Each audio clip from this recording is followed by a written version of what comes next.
Here we have the screen, and we make this one bigger because we'll mainly work in this frame. We enable edges because we need to see them. And let's start making the ruins. Let's start with the pool.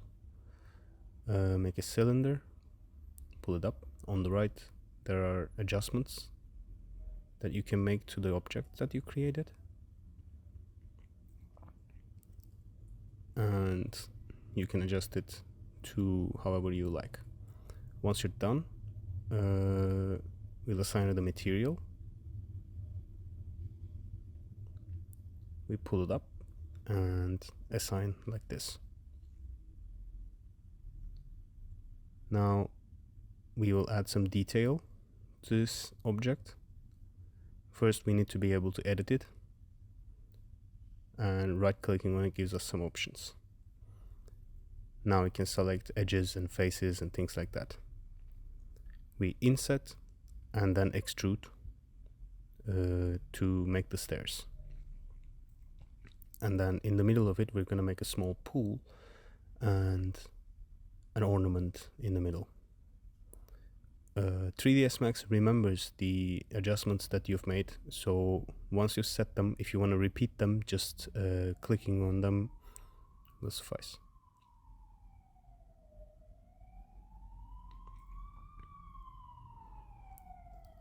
It also works with negative numbers, so you can keep your numbers straight. Okay, now we're done with the central pool. We're gonna put another object in the middle of it. Let's get a better view.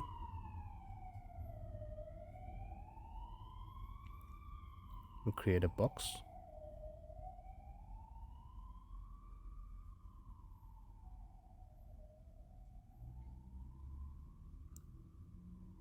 And put it somewhere about the middle. The W is the shortcut that pulls up the movement gizmo. Pull it up to appropriate height. And let's assign the same material to this one too.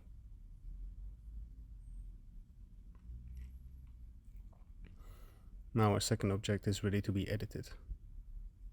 Again, we need to make it editable, but there are some other adjustments that we can make before we start editing.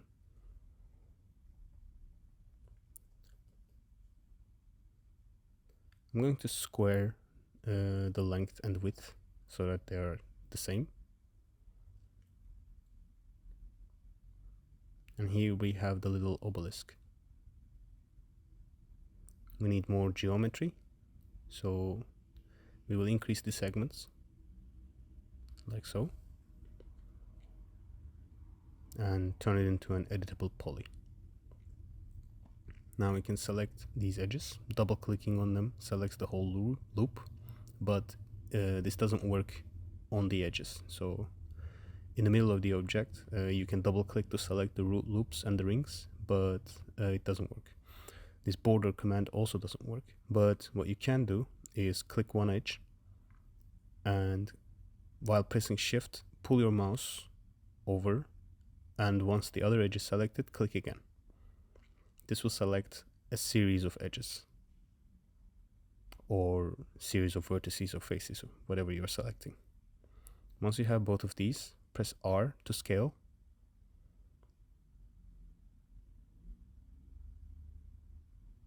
Okay, let's add some more detail. We inset, we change the inset option like so. We need one more face on the inside of every face. Let's extrude it inside.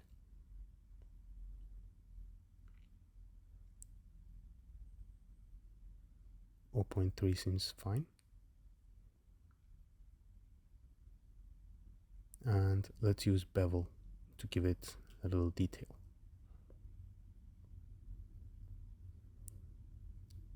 Using bevel instead of extruding these faces one by one both saves time and makes it so that they're all symmetrical, since they're moving all together.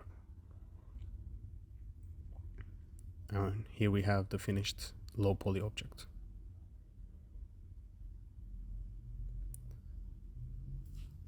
Now we'll make some columns in order to create a colonnade around this pool. We start with a cylinder, assign our material to it, pressing M opens this dialog, and pressing M again closes it. Give it some height.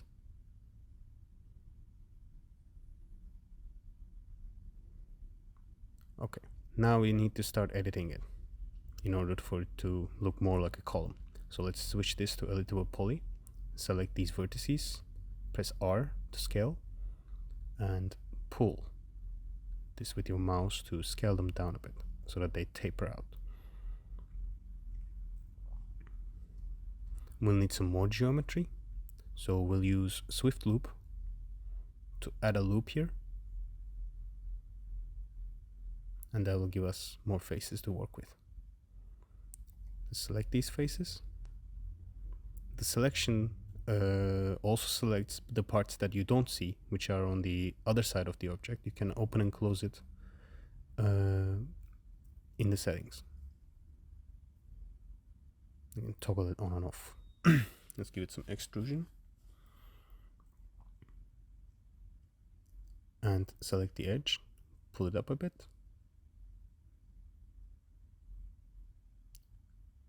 Looks good. Now this middle part that we've created have facets, like you see here. In order to get rid of this and make them round, we need to select all those faces in face mode and go down and clear the smoothing groups and click auto smooth, and now they're smooth, and we still retained the cutting point below and above it, so the whole thing isn't smoothed, only the faces that we've selected. Let's get a better view. Now I'll create the base of the column.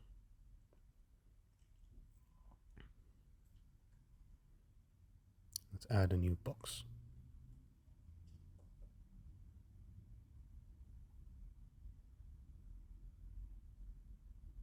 Give it some height, which we'll adjust later. And it remembered that we had added segments once we created another box.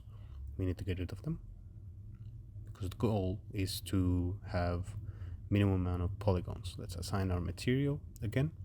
Once you've assigned a material to an object, if you copy it, the assigned material will come with it, so you won't have to do it again. Let's adjust our box so that it better fits how we envision. And we won't need to edit this, so we'll just select the column, pull it up so that it stands on the base.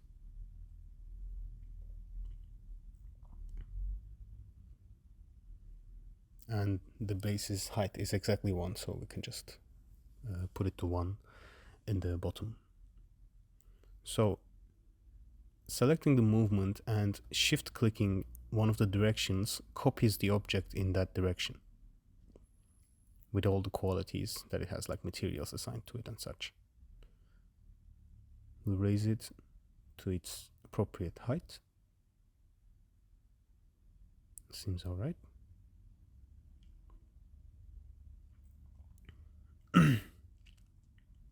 But it's big, so we'll just scale it down. Doing it this way preserves the height of the edges and only scales it in the XY plane, which is what we wanted. Now we will attach this column to the base and the capital, so that when we select them, they all come at once. You can do it by selecting it from a list, or you can just click on the attach button itself and click on the objects that you want to attach to. Now it's one object.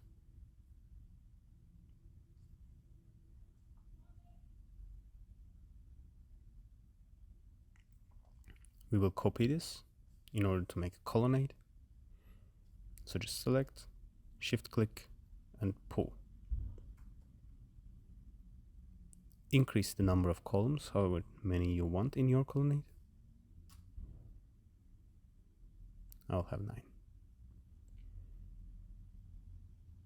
And here the 3ds Max repeated our copying action 9 times.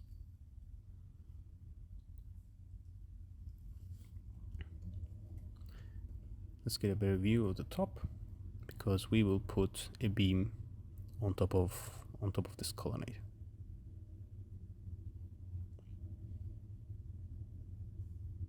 It seems about the right size. You can also enter exact distances in the parameters section, but this is a simple scene, so we won't need that. The more visually appealing is what I'm going for.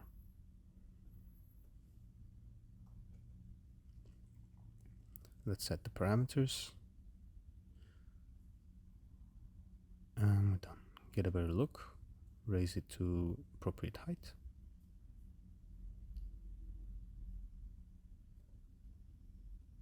Seems good. Okay, let's add our material.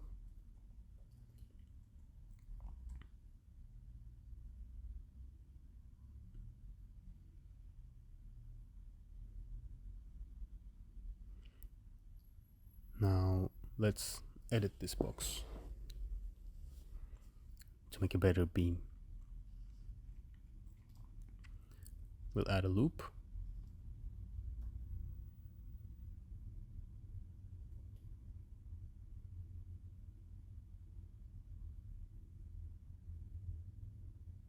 That seems about good.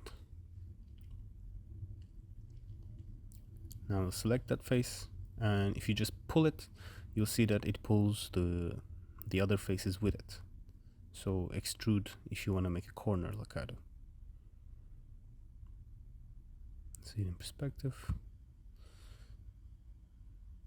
Seems a bit chunky.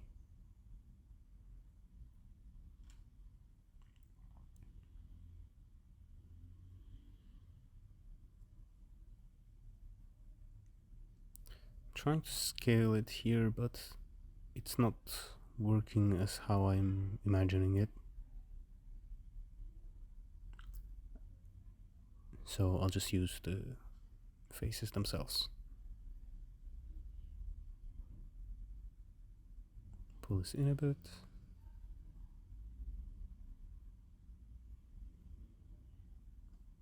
Pull it down, get a slimmer profile.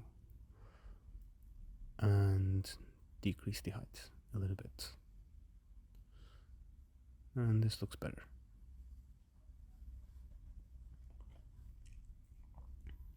Now we'll add a modifier to this beam in order to bend it. But before we can do that, we need to give it more geometry, otherwise it won't bend. So we'll select these edges, and then we'll go down and press connect. And here we can increase and decrease the number of cuts that are in. Well, we can't decrease it, but we can select how many cuts that we want to put in there.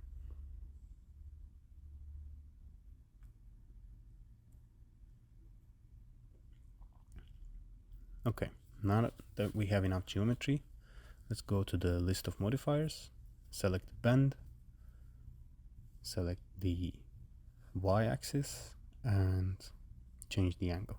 As you'll see, we are bending it. So bend it as much as you want, and once you're done, just click away. It seems to be looking good. Now let's go to orthographic mode and see this in the wireframe, because we want to place the columns underneath the beam where they're supposed to be. So click on the element and W to move and pull the arrows.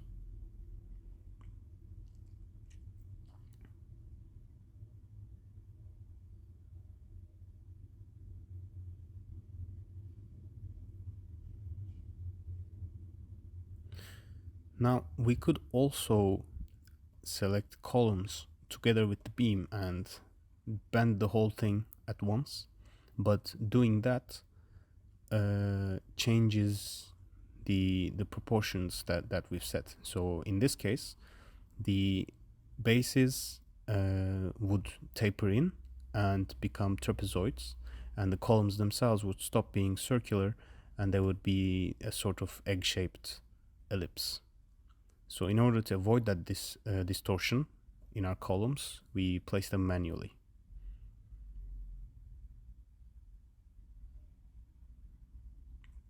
Let's quit wireframe, look at our colonnade. Okay, let's group this together.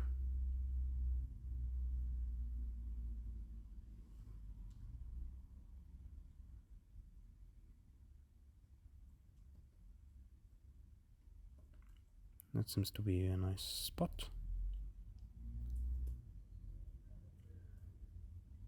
Okay, grouping these elements together allows us to just click on one of them and select all of them. So it will save us some clicks in the future. So we can just click, select, drag,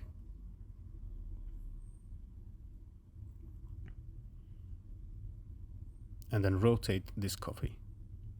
Pressing E will open the rotation gizmo, and as you can see, we can rotate it however we want, but we want to rotate it exactly 180 degrees. So we just enter that value and it is rotated.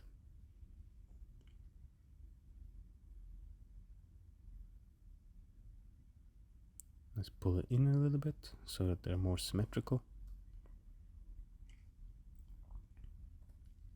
You can mirror this object too, but once it's mirrored, adjusting it further becomes more difficult.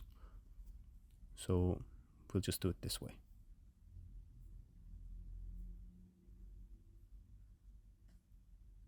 We'll ungroup this because this is looking too orderly. This is a ruin, so let's ruin it a little bit. So we'll select our editable poly because that's what we need to edit. Select the object, editable poly, and you see the modification has went away. So we can just edit the object itself.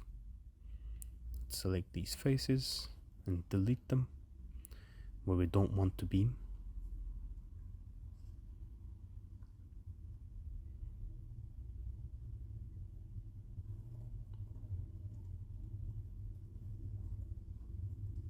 And as you can see, there are some empty faces there. In order to close them, we will select the border tool, select all of those borders which have open sections, and then we will click cap. This will close those faces, but it will lose the geometry, so the faces won't have any topography on them. It will just be a flat face. So if you're working in quads or triangles, you're gonna have to cut those yourself afterwards. So let's break this column. Let's add a loop about here. Delete this upper part. Cap the open section. And we'll go into vertex mode. And you can either select multiple things using shift if they're in a row, or you can also use the marquee tool. Here I'm using the shift click, but it proved to be a little difficult, so I will switch to marquee tool in a minute. So adjusting the heights of this will create some additional breakages on the open section, because leaving it even doesn't really sell the illusion that it's broken. It seems more like it's cut.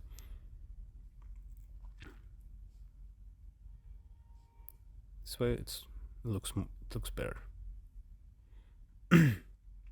Okay, let's break our other column.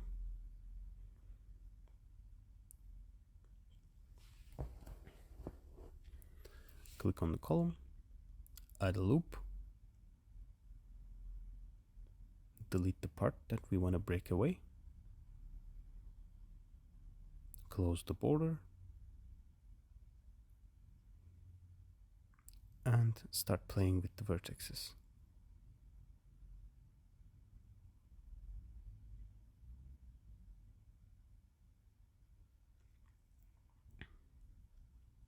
Like I said before, when it comes to vertices, shift clicking and dragging is usually more difficult than just using the marquee tool, depending on whatever topography you have. So it might be that you have too many vertices that are next to each other, and selecting them with shift could be better, or selecting them with marquee could be better. It's very situational. But what we need to do is just somehow select them so that we can play with them. Here we're done with the second column, and let's move on to the third.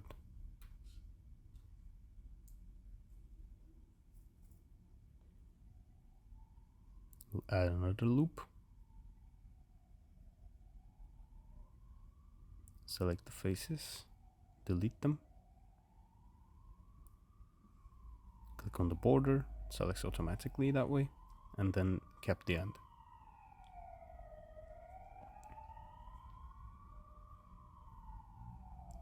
Play with the vertices to give it some broken geometry.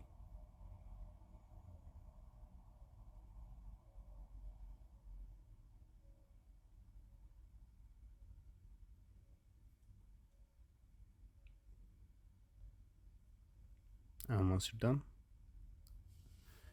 click on the whichever option you have again that deselects it. This is necessary if you want to copy it. If you don't do it, it's just going to move the object instead of copying, even if you select all of it. Here we have our broken colonnade and a full one. Let's get a nice front view and make an arch. We will use the line tool in order to make our arch. So click on line. If you click and drag while holding your click, it's actually not a line, it's a spline, so it can bend. But doing that messes with the next action that we're going to do, which is to fillet the corners in order to make that top arch, as you'll see in a moment. Now we selected the vertices, and if we increase the fillet value, you'll see that one of the lines is not doing what it's supposed to be doing, because it isn't registered as a straight line, so it kind of just bends away all weird.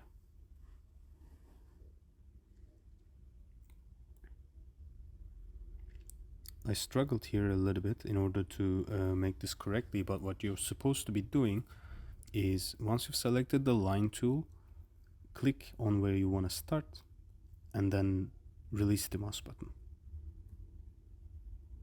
and then click again where you want to finish. So here you can see it's a bent line, and here it's a straight one.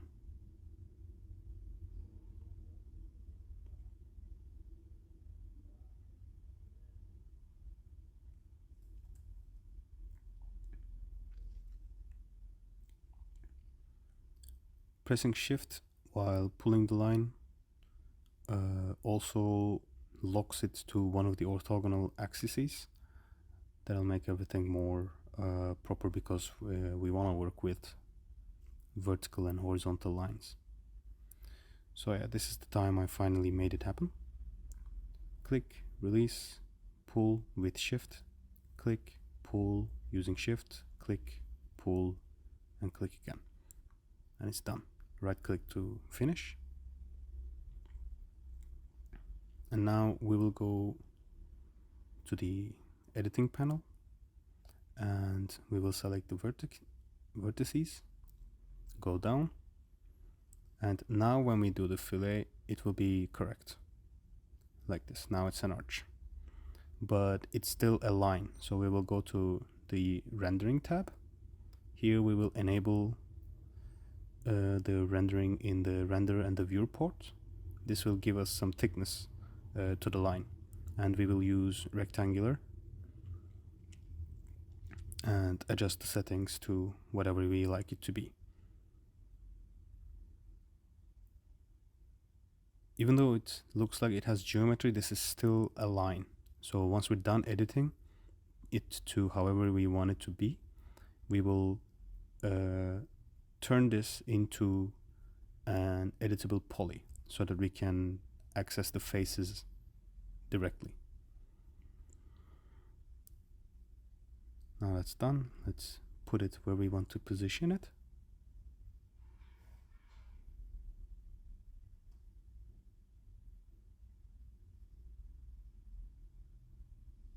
Seems right.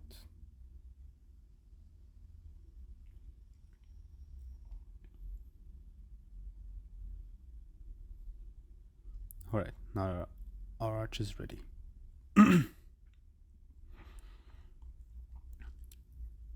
Let's put our material to it before we forget. Pressing M opens the dialog and pressing M again closes it. We will select this face and we will extrude it to make a wall. We will use the Swift Loop tool to give this wall some more geometry so that we can give it a more broken look. So loop here and here and here, and we're done. Right click to exit, go into vertex mode,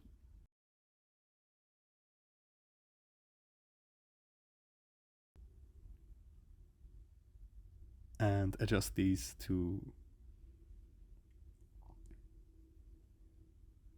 whatever you like. We're done. Let's do the same to the other side.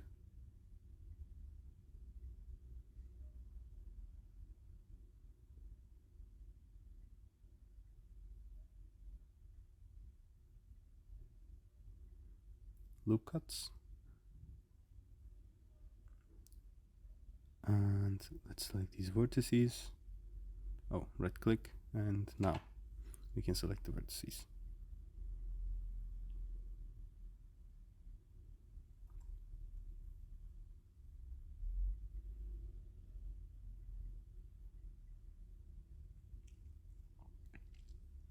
You can fiddle around with this as much as you want, but in the end the results will be similar depending on how much time and effort you've put into it, just like anything else. But for me this seems alright for right now.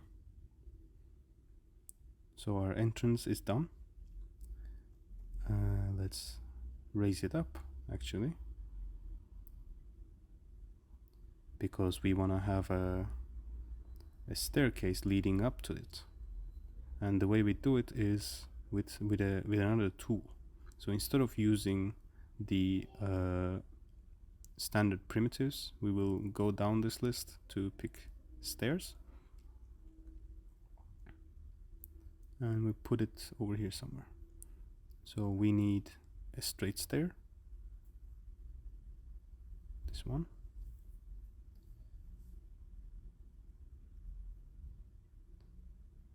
This is the way the stair goes, and then we select the width of it and height.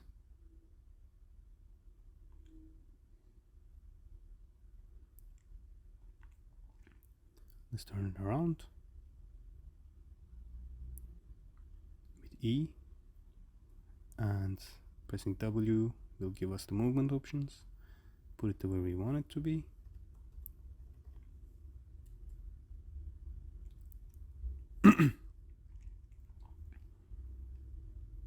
Make it a box staircase and make further adjustments.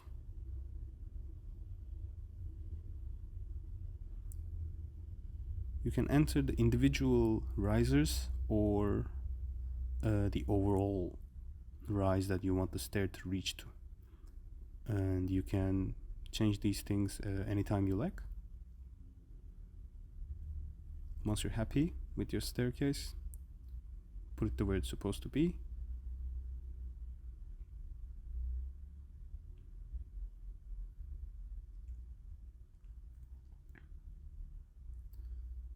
And before we forget, let's also add our material.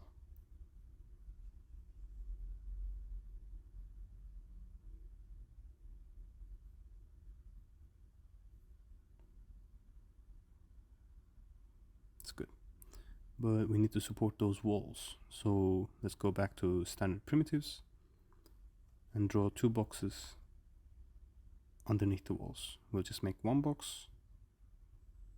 We'll adjust it and design it the way we like, and then we'll copy it to the other side so that our changes carry over and we don't have to make them twice. Let's add our material.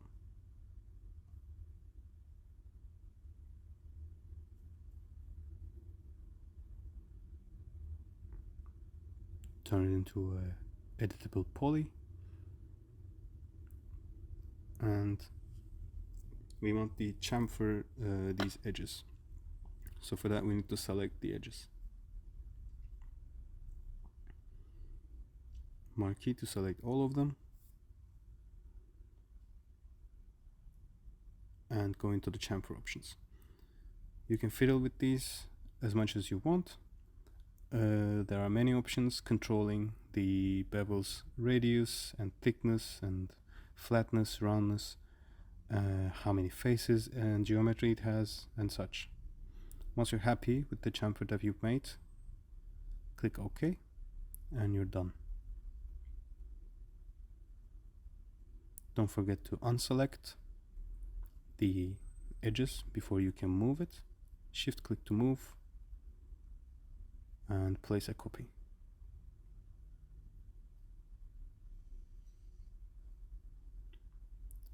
So these end vertices are longer than we want, so we'll just select them and pull them in.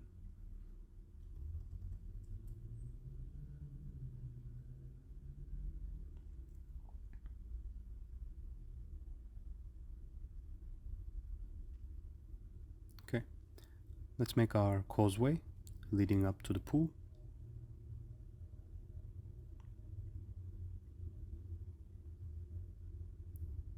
We'll put a box about here, give it some height. Let's make it 1 exactly. It seems that's our step height now. Let's assign the material and copy it over. Increase the number of copies to more than what you need so that we can select the excess and then delete them and be left with a perfect number.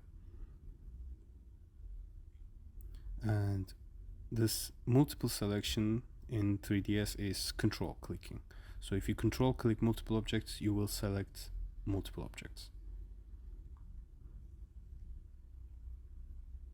Let's position this better.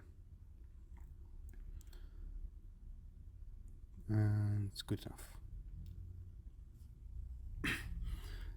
Now we'll make a wall next to these causeways. Let's start with the base for the wall. Give it a bit of height. 0.5. Okay.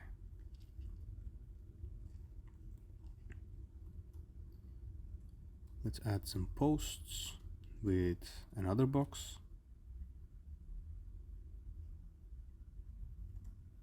And add our material to both these objects.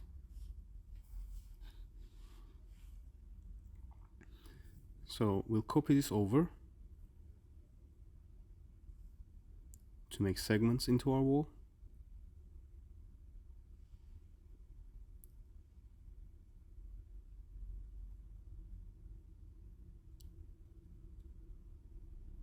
And we will reduce the excess by selecting and moving the vertices.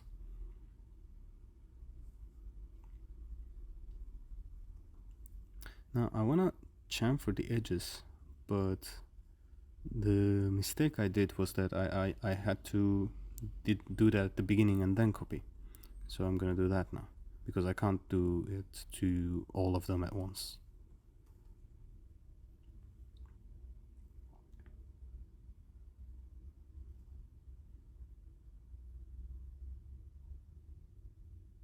Chamfer the edges, give it another face,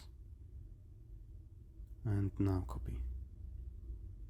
Deselect, shift and drag 2 of them, and down. The base is still in excess, so select the vertices, pull them back.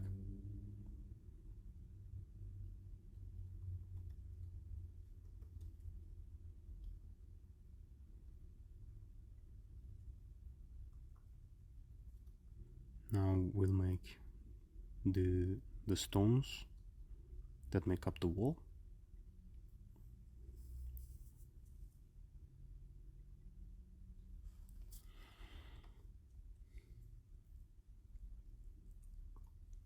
Raise it to the height and start editing it. Should be smaller than the base. This seems about correct.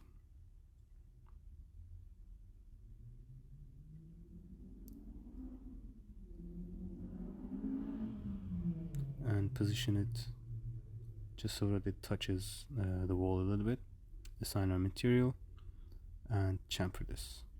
So in order to do it, we need to make it an editable poly. Select the edges and chamfer.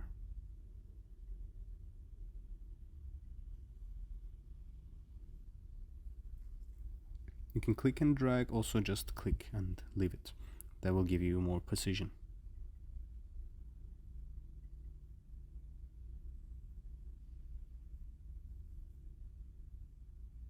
Let's shift and drag.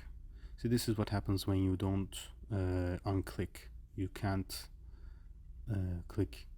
You can't shift the object, but you can only shift the parts of the object that you've selected.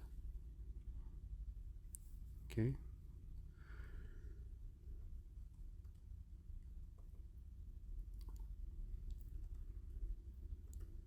This seems to fit.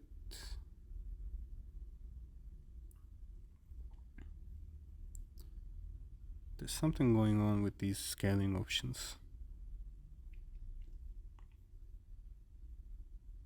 I don't think it should be doing this.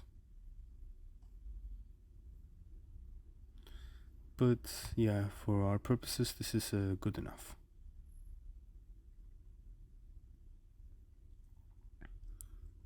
Now, chamfering the edges will increase the face count, so it will have more geometry, but it's worth it in our case because we want this wall to have those insets. We want to show the bricks themselves, not the bricks but stones. So that chamfer allows us to have better visuals. Otherwise this would just be a flat wall.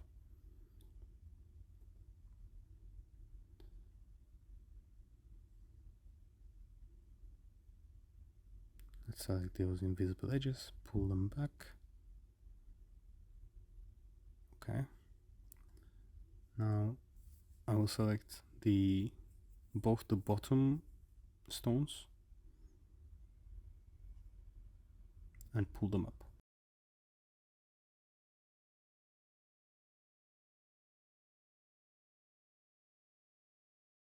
Now we have our wall. Let's select it. The base really wants to come with. Okay, let's just individually select them.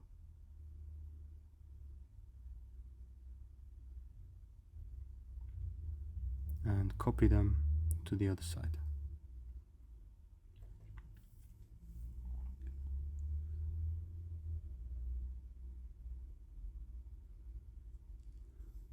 Now let's put another wall on the other side of the causeway.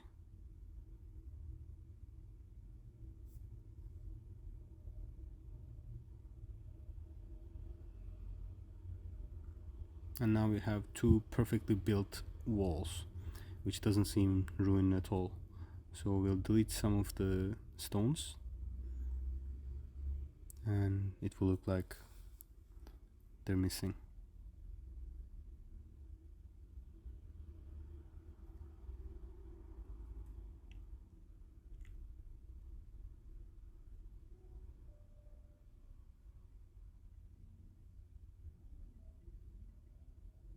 That was too much. And this is better. Okay, now we have our walls.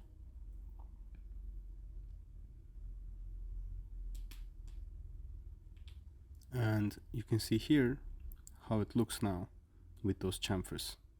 So instead of flat faces, you can see the in between where the mortar would usually go.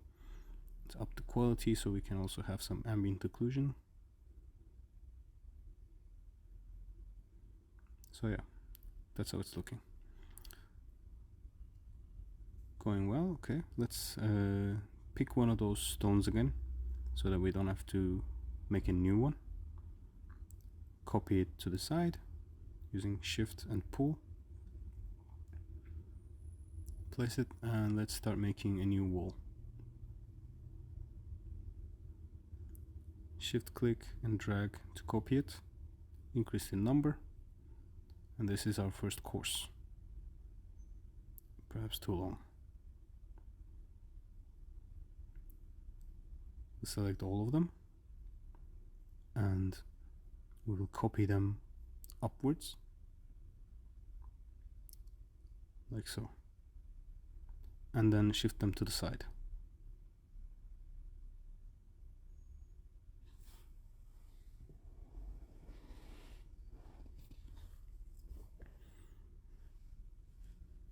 Now we have both courses that we need, so for the remainder of the wall we can just copy and pull up, copy and pull up. So that's two shift drag actions. Here's our wall. Let's have another one on the other side.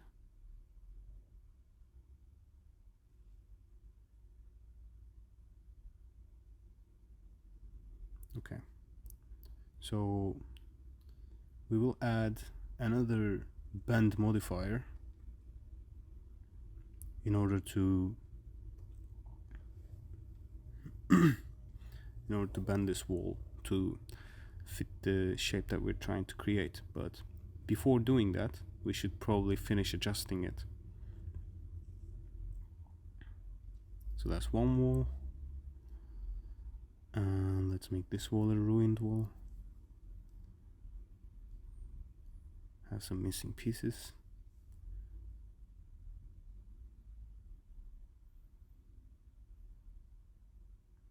Alright, now I can add the bend modifier.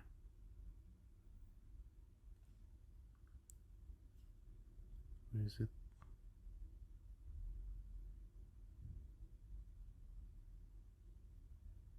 Okay.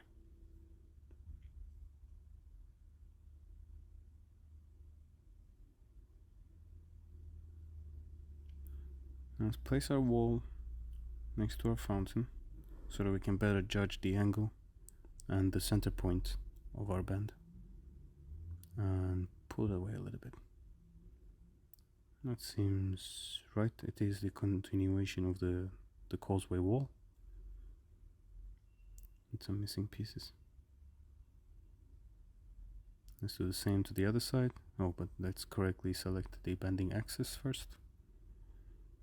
And do the same here.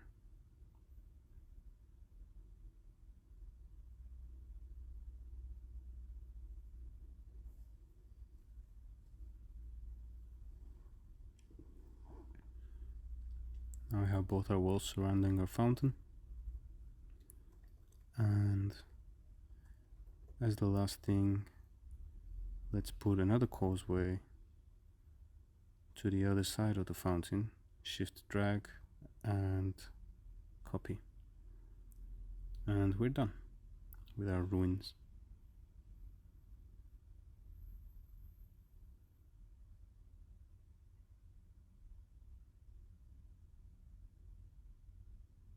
Let's hide the edges, put it high quality, and this is the end result.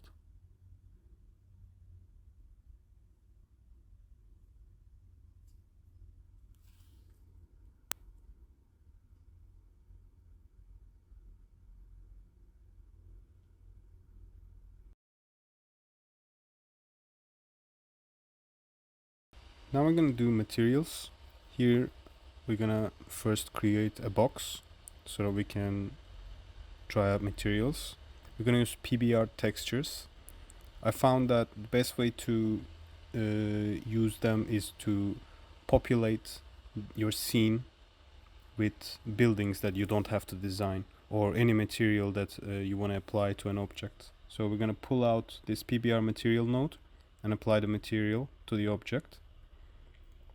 And then we have we're going to open the active shading window so that we can continuously update the render, and also so that you can see what's happening to our render as we apply more and more maps to it. These PBR materials you can find freely online. There are many choices. There are basically every material, like marble or brick walls or whatever. This one I'm particularly using is our whole facades made into these materials so that you can apply them to simple boxes. So here I'm gonna pick first the base color of my facade.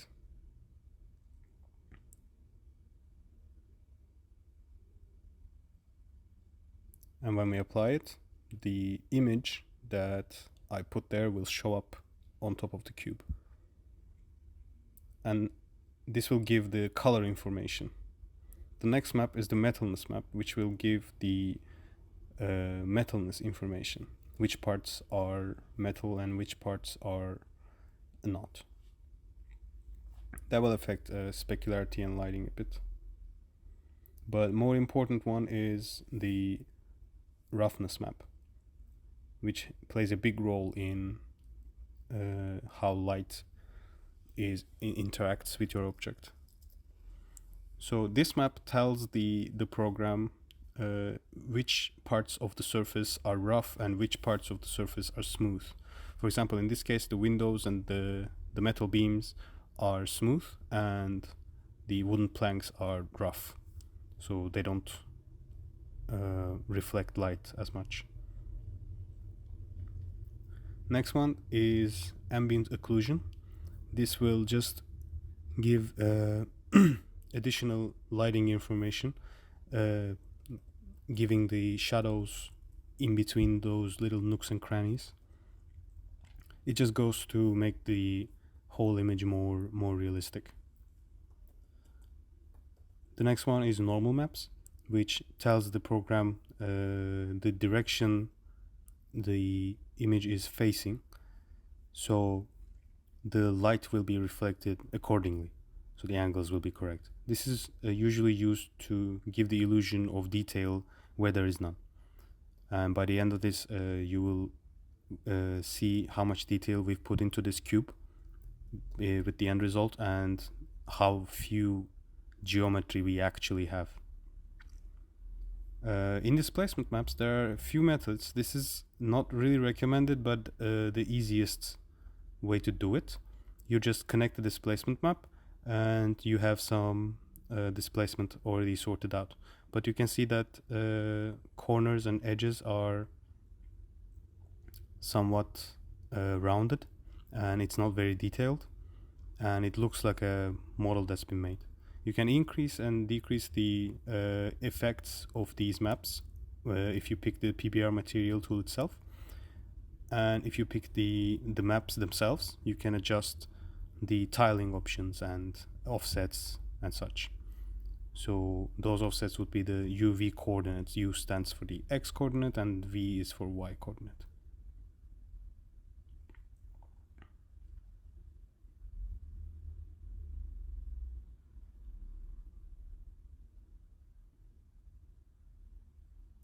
So here you can see the lacking geometry.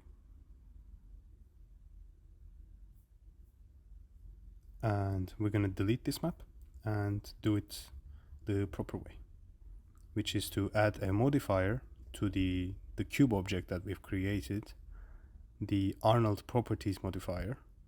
This will allow us to use the built-in render engine more effectively. The most advantage this will give us is that we can push the detail level past what was initially available. So here we will enable subdivision and displacement, change the type to linear because we don't want to change the shape. The other one just smooths the geometry. We will use map and we will pull the map from there and drop it down like this. And as you will see, nothing will change at first because we don't have any subdivisions yet. As far as the program is concerned, this cube is still a cube. So we will add more faces to it, which will only show up in render. So while modeling, we won't have to put our computers in a hard position.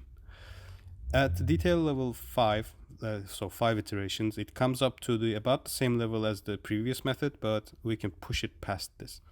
We can go up to 9, which will almost give us the exact intended result. This will, however, increase your render time. So if the object is too far away, maybe so many iterations are not needed.